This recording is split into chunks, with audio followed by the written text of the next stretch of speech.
Good afternoon everyone. जैसे कि last class में हमने electric field intensity due to hollow spherical shell complete कर लिया था, है ना। अब ये हमारे लिए इलेक्ट्रोस्टैटिक पूरे चैप्टर का लास्ट टॉपिक है, electric field intensity due to solid spherical shell. इसके बाद ये चैप्टर हमारा डेरिवेशन वाला पार्ट पूरा कंप्लीट हो जाएगा। इसके बाद मैं चैप्टर 2 और चैप्टर 1 की जो भी पीवाईक्यूज और न्यूमेरिकल्स है वो आपके लिए लेकर आऊंगा, ठीक है। तो चलिए स्टार्ट करते हैं हम लोग। सबसे पहले electric field intensity due to solid spherical shell. तो क्योंकि हॉलो स्फेरिकल सेल में हमने क्या देखा था कि हॉलो स्फेरिकल सेल में जो शेल होता है उसके अंदर जो पोर्शन होते हैं उसके अंदर जो है होते हैं कोई मटेरियल प्रेजेंट नहीं होते हैं। बट क्योंकि ये सॉलिड स्फेरिकल सेल है तो सॉलिड स्फेरिकल सेल के अंदर सारे के सारे मटेरियल हमारे क्या रहेंगे, प्रेजेंट रहेंगे। इट मींस जो भी चार्ज हम लोग कंज्यूम करेंगे चार्ज हमारे सेल के अंदर में भी क्या करेंगे, लाई करेंगे, क्योंकि इस शेल के अंदर भी क्या क्या, क्या हुआ है, सारा मटेरियल हमारा प्रेजेंट है, ठीक है। और इसके सरफेस पे भी हमारा क्या करेगा, चार्ज लाई करेगा, ठीक है। तो चलिए इसमें भी हम लोग तीन केसेस करने वाले, जैसा कि हमने होलो स्फेरिकल सेल में किया था। सबसे पहला केस क्या करेंगे, इलेक्ट्रिक फील्ड इंटेंसिटी हम लोग इनसाइड द सेल निकालेंगे, फिर सरफेस ऑफ द सेल निकालेंगे, फिर इस सरफेस ऑफ द सेल के बाहर यानी कि आउटसाइड द सेल। ये तीन केसेस हम लोग करने वाले हैं सॉलिड स्फेरिकल सेल में। तो सबसे पहला केस हम लोग करने जा रहे हैं केस फर्स्ट। और केस फर्स्ट क्या है हमारा, इलेक्ट्रिक फील्ड इंटेंसिटी निकालेंगे inside the surface of the cell. अब देखिए inside the surface of the shell से पहले मैं एक बात बता दूं कि मान लीजिए पूरा सरफेस ऑफ द सेल में हमारा कौन सा चार्ज है, क्यू चार्ज है। कितना चार्ज है, क्यू चार्ज है। तो पूरे शेल में क्यू चार्ज है। तो अगर मैं inside the surface of the shell मतलब कि सरफेस ऑफ द सेल के अगर मैं ये छोटा सा पोर्शन लूं तो यहाँ पर चार्ज क्या होगा, कम होगा, क्योंकि पूरे सरफेस में अगर क्यू चार्ज फैला हुआ है तो छोटे से सेल में क्या होगा, इनसाइड द सेल में अगर ये छोटा सा एरिया में लूं तो इसमें क्या होगा, चार्ज भी कम होगा। अब मान लेते हैं इसमें जो चार्ज है वो हमारा क्या है, क्यू डैश है। इसमें जो चार्ज है वो हमारा क्या है, inside the surface of the cell में चार्ज क्या है, क्यू डैश है। और सेंटर ऑफ द सरफेस से ये जो सरफेस ऑफ द सेल है, बाहर वाला पार्ट जो main surface of the cell है, इसका डिस्टेंस आर ले लेते हैं हम, ठीक है। और ये छोटे वाले का डिस्टेंस हम क्या ले लेते हैं, एक्स ले लेते हैं। ये बड़ा वाला डिस्टेंस हमने क्या ले लिया, आर ले लिया। ये छोटा वाला डिस्टेंस हमने क्या ले लिया, एक्स। अब यहाँ देख सकते हो कि ये जो एक्स है ये आर से क्या है, छोटा है। तो केस फर्स्ट में हम लोग inside the surface of the cell पे निकाल रहे हैं। तो electric field intensity inside the surface of the shell, inside the shell. तो शेल के अंदर जो इलेक्ट्रिक फील्ड इंटेंसिटी है उसमें क्या है, ये जो x है वो छोटा है किससे, r से। तो कंडीशन हम क्या ले रहे हैं, x is smaller than r। ये हमारा कंडीशन चलेगा inside the surface of the cell पे। तो चलिए, तो inside the surface of the cell में क्योंकि हम जानते हैं कि इस एरिया में क्योंकि चार्ज कम है तो फ्लक्स भी क्या होगा, कम जनरेट होगा। तो फ्लक्स का जो नेट फ्लक्स का जो फॉर्मूला होता है हम जानते हैं, क्लोज इंटीग्रल ऑफ क्या होता है, E D A cos theta, यही होता है हमारा। अब पूरे सेल में एरिया हमारा क्या है, ए है। तो स्मॉल सेल का एरिया क्या हो जाएगा, ए। और क्योंकि ये स्मॉल सेल का एरिया निकाल रहे हैं तो वो स्मॉल सेल का में जो एरिया होगा वो क्या हो जाएगा, डी ए। तो मान लीजिए कि स्मॉल सेल में ये जो inside surface of the cell है इसमें मैं एक स्मॉल एरिया कंसीडर कर रहा हूँ, ये हमारा स्मॉल एरिया हो गया, ठीक है। ये मैं स्मॉल एरिया कंसीडर कर ले रहा हूँ inside the surface of the cell में। ये हमारा स्मॉल एरिया हो गया। पूरा एरिया इनसाइड द सेल का ए है तो स्मॉल एरिया क्या हो जाएगा हमारा, ये वाला एरिया हो जाएगा डी ए, ठीक है। अब ये डी ए हो जाएगा। अब कॉमन चीज है, पॉजिटिव चार्ज इलेक्ट्रिक फील्ड क्या होगा, आउटवर्ड होगा। और एरिया वेक्टर क्या होता है, सरफेस के परपेंडिकुलर आउटवर्ड। इलेक्ट्रिक फील्ड और एरिया वेक्टर दोनों का डायरेक्शन हमारा क्या हो जाएगा, सेम हो जाएगा। तो देखिए यहाँ पर हम थीटा, हम क्या है, इलेक्ट्रिक फील्ड और एरिया वेक्टर दोनों का डायरेक्शन सेम है, उस कंडीशन में थीटा क्या हो जाएगा, जीरो। मैंने बहुत बता रखा है कि डायरेक्शन सेम होने पर थीटा जीरो लेते हैं। इलेक्ट्रिक फील्ड और एरिया वेक्टर दोनों का डायरेक्शन अपोजिट होने पर थीटा 180 डिग्री लेते हैं, ठीक है। तो cos जीरो का वैल्यू हम जानते हैं 1 होगा। देखिए फ्लक्स का जो फॉर्मूला आ जाएगा, इंटीग्रेशन से बाहर निकालिए ई को, तो क्लोज इंटीग्रल ऑफ क्या हो जाएगा, डीए। और डीए का इंटीग्रेशन क्या हो जाएगा, flux is equal to E into. अब देखिए ध्यान रखिए क्योंकि ये क्या है, शेल है, क्या है, शेल है। और ये कैसा सेल है, सॉलिड सेल है। तो सेल का जो हम लोग फॉर्मूला जानते हैं क्या होता है, ई इंटू 4πr²। ये होता है फॉर्मूला हमारा, ई इंटू 4πr²। तो देखिए एरिया हमारा पूरा इंटीग्रेशन एरिया हो जाएगा, तो ए हो जाएगा। तो ए का जो एरिया ऑफ स्फीयर होता है वो क्या होता है, हमारा फॉर्मूला होता है 4π। और डिस्टेंस हमने यहाँ पर रेडियस क्या लिया, एक्स लिया है। यहाँ पर एक्स हमारा क्या हो जाएगा, 4πx² क्या हो जाएगा, इसका फॉर्मूला हो जाएगा। तो ई इंटू क्या लिखेंगे हम लोग, 4πx²। अब आते हैं according to Gauss law, according to Gauss law. अब गॉस लॉ का अकॉर्डिंग हम जानते हैं, अकॉर्डिंग टू गॉस लॉ, अगर गॉस लॉ का अकॉर्डिंग हम बात करें तो गॉस लॉ का अकॉर्डिंग हम जानते हैं जो नेट फ्लक्स होता है उसका फॉर्मूला क्या होता है। गॉस लॉ का जो नेट फ्लक्स का फॉर्मूला होता है वो हमारा होता है Q बाय एप्सिलॉन नॉट। यही फॉर्मूला होता है हमारा, Q बाय एप्सिलॉन नॉट। अब देखिए क्योंकि यहाँ पर चार्ज हमारा क्या लाई कर रहा है, ये पूरे इनसाइड सरफेस ऑफ सेल में चार्ज हमारा क्या है, Q डैश है। तो ये Q की जगह मैं क्या ले लूंगा, Q डैश ले लूंगा, क्या ले लूंगा, Q डैश ले लूंगा। अब एक बात बताइए, क्योंकि ये पूरे वॉल्यूम में क्या भरा हुआ है, चार्ज भरा हुआ है, तो हम वॉल्यूम चार्ज डेंसिटी रो का फॉर्मूला जानते हैं, क्या होता है, चार्ज पर यूनिट वॉल्यूम। अब इसमें चार्ज कितना है, inside the surface of cell में चार्ज कितना है, Q डैश है। ये क्यू डैश बाय क्या हो जाएगा, वॉल्यूम। तो देखिए तो क्यू डैश का वैल्यू आ जाएगा rho into V is equal to क्या आ जाएगा हमारा, क्यू डैश आएगा कि नहीं आएगा बताइए। तो फॉर्मूला हमारा क्यू डैश का फॉर्मूला क्या हो जाएगा, रो इंटू वी, ये फॉर्मूला हो जाएगा। ये क्यू डैश की जगह मैं क्या पुट करूंगा, रो इंटू वी। तो जो फ्लक्स का जो फॉर्मूला आ जाएगा वो हो जाएगा रो इंटू वी बाय क्या हो जाएगा, एप्सिलॉन नॉट। आई होप यहां तक आपको समझ में आया होगा, rho into V by epsilon naught. अब देखिए rho into V by epsilon naught हुआ। अब देखिए फ्लक्स इसके भी इक्वल है और फ्लक्स हमारा किसके इक्वल है, इसके भी इक्वल है। अब देखिए लेफ्ट हैंड साइड इक्वल हो गया, लेफ्ट हैंड साइड इक्वल हो गया तो राइट हैंड साइड भी क्या होगा, आपस में इक्वल होगा। तो राइट हैंड साइड भी इक्वल कीजिए यहाँ पर। देखिए rho into V by epsilon naught, ये वी क्या है हमारा बताइए, वी क्या है, वॉल्यूम ऑफ स्फीयर। ये वी क्या है, वॉल्यूम ऑफ स्फीयर। तो पहले इक्वेट कर लेते हैं उसके बाद हम लोग करते हैं, ठीक है। इसको इक्वेशन फर्स्ट मान लेते हैं, इसको इक्वेशन हम क्या मान लेते हैं, सेकंड।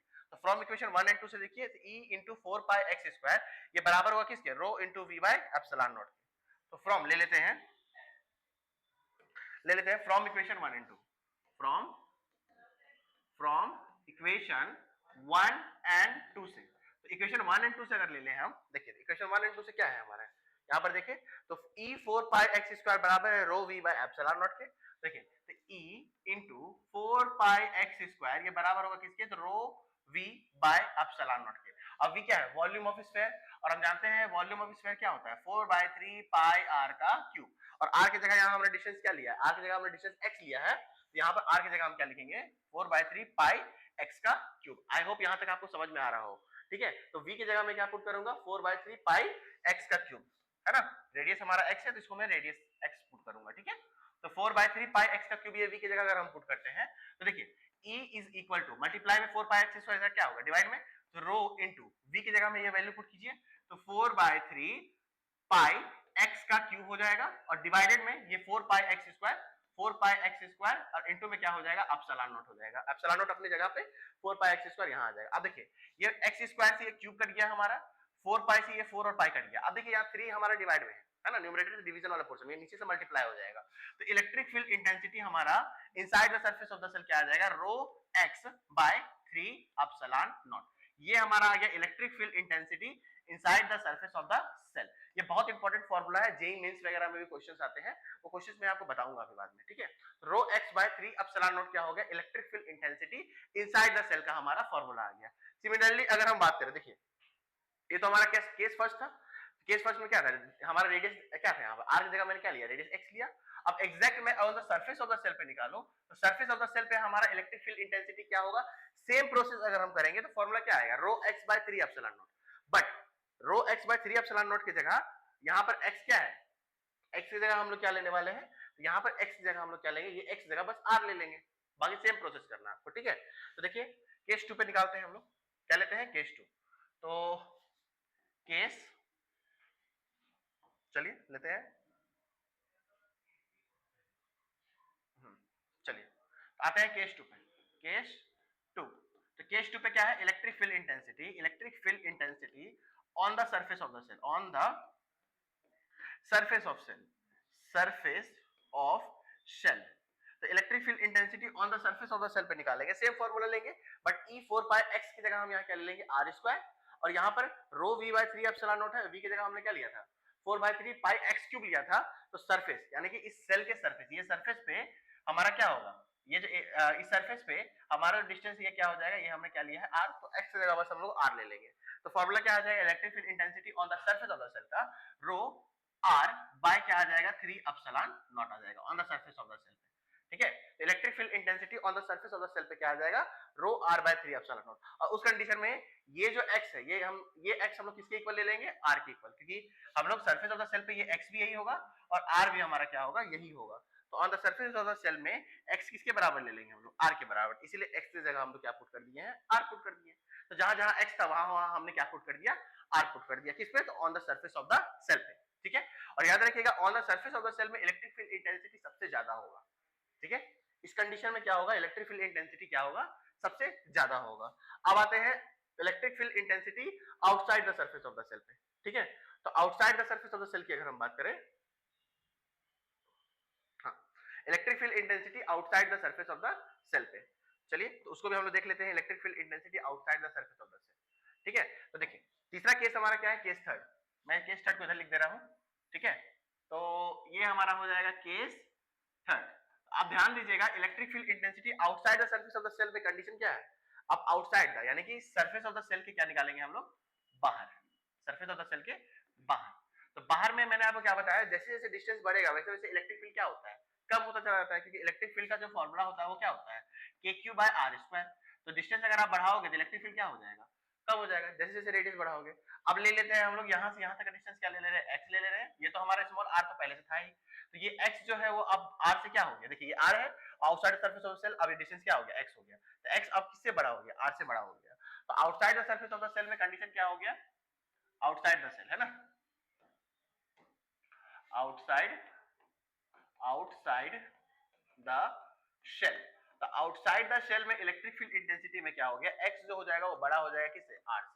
तो जब x r से बड़ा हो जाएगा तो उस कंडीशन में इलेक्ट्रिक फील्ड इंटेंसिटी हम कैसे कैलकुलेट करेंगे उसको समझते हैं, ठीक है? तो सेम फॉर्मूला है, x r से बड़ा हो जाएगा तो यहाँ पर rho r by a formula same put करेंगे, बट इलेक्ट्रिक फील्ड इंटेंसिटी जो है r की जगह क्या ले लेंगे? x। तो ये हो जाएगा rho x by 3 epsilon naught.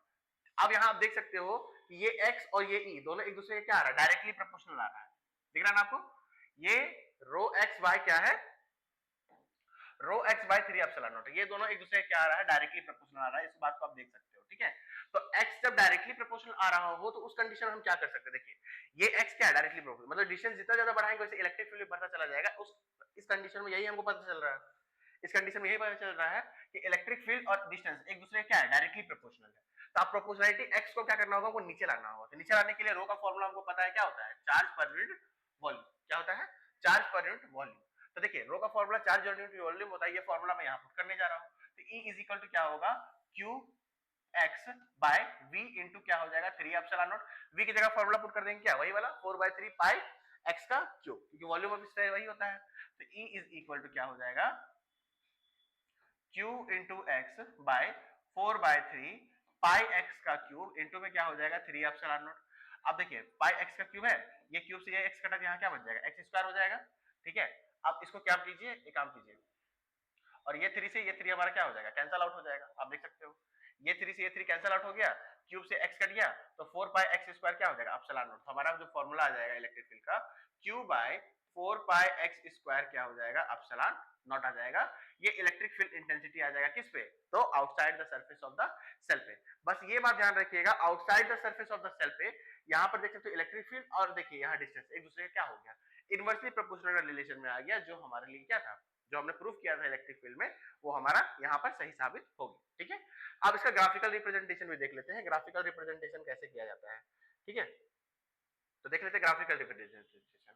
तो ग्राफिकल रिप्रेजेंटेशन में देखिए ये जैसे हमारा क्या हो गया? इलेक्ट्रिक फील्ड हो गया, ठीक है? अब देखिए तीन कंडीशन लिया था मैंने, क्या बोला था? जब x जो है वो r के बराबर रहता है तो उस कंडीशन में इलेक्ट्रिक फील्ड क्या रहता है? मैक्सिमम। इस कंडीशन में इलेक्ट्रिक फील्ड क्या होगा? मैक्सिमम होगा। और इस कंडीशन में क्या है? x जो है वो छोटा है किससे? r से, और इसमें क्या है? x जो है वो बड़ा है किससे? r से, ठीक है? तो x जब छोटा था r से, तो देखिए यहाँ पर ये कंडीशन में क्या था कि सरफेस ऑफ द सेल पे तो मैक्सिमम हमारा इलेक्ट्रिक फील्ड होता है। तो x जब ये देखिए, ये कंडीशन जब ये x जब छोटा था r से, ये वाला कंडीशन में, तो जैसे जैसे आप distance surface of the cell तक बढ़ाओगे वैसे वैसे क्या होगा? इलेक्ट्रिक फील्ड सरफेस तक बढ़ता चला जाएगा। तो यहाँ तक क्या है कि जैसे जैसे आप डिस्टेंस बढ़ा रहे हो सरफेस तक क्या हो रहा है? इलेक्ट्रिक फील्ड बढ़ता चला जा रहा है। तो सरफेस तक इलेक्ट्रिक फील्ड क्योंकि बढ़ता चला जा रहा है, इस पे जो फिगर बनेगा वो हमारा कैसे बनेगा? इस तरह से बनेगा, सरफेस तक इलेक्ट्रिक फील्ड धीरे धीरे बढ़ता चला जाएगा, ठीक है? फिर उसके बाद क्या है कि x ग्रेटर देन r में देखिए, तो आप x ग्रेटर देन r वाला जो कंडीशन है उसमें क्या है? इनवर्सली प्रोपोर्शनल इलेक्ट्रिक फील्ड और डिस्टेंस एक दूसरे का क्या है? Inversely proportional. मतलब इलेक्ट्रिक फील्ड घटेगा तो डिस्टेंस क्या होगा? डिस्टेंस अगर आप बढ़ाओगे तो इलेक्ट्रिक फील्ड क्या होगा? घटेगा। तो उस कंडीशन में डिस्टेंस बढ़ाने में इलेक्ट्रिक फील्ड घट रहा है, तो इलेक्ट्रिक फील्ड को आपको इस तरह से क्या करेगा? रिलेशन शो करना होगा, यानी कि इलेक्ट्रिक फील्ड जो है वो इनवर्सली प्रोपोर्शनल है डिस्टेंस के स्क्वायर के, और यहाँ पे क्या है? इलेक्ट्रिक फील्ड जो है वो डायरेक्टली प्रोपोर्शनल है डिस्टेंस के स्क्वायर के। तो जैसे जैसे यहाँ पे इलेक्ट्रिक फील्ड बढ़ा रहे हैं वैसे वैसे डिस्टेंस भी बढ़ रहा है, और जैसे जैसे यहाँ इलेक्ट्रिक फील्ड घटा रहे हैं वैसे वैसे, तो जैसे जैसे यहाँ पर डिस्टेंस बढ़ा रहे हैं वैसे वैसे इलेक्ट्रिक फील्ड क्या हो रहा है? घटता चला जा रहा है। और ये हमारा इलेक्ट्रिक फील्ड का ग्राफ है और ये हमारा डिस्टेंस का ग्राफ है, ठीक है? तो electric field on the solid spherical cell हमने कंप्लीट कर लिया है। अब नेक्स्ट क्लास में हम लोग चैप्टर 2 स्टार्ट करेंगे, इलेक्ट्रोस्टैटिक पोटेंशियल, और काफी अच्छे डेरिवेशन के साथ उसको हम लोग प्रूफ भी करेंगे, और इसका न्यूमेरिकल्स और पीवाईक्यूज भी हम लोग कंप्लीट करेंगे, ठीक है? Thank you.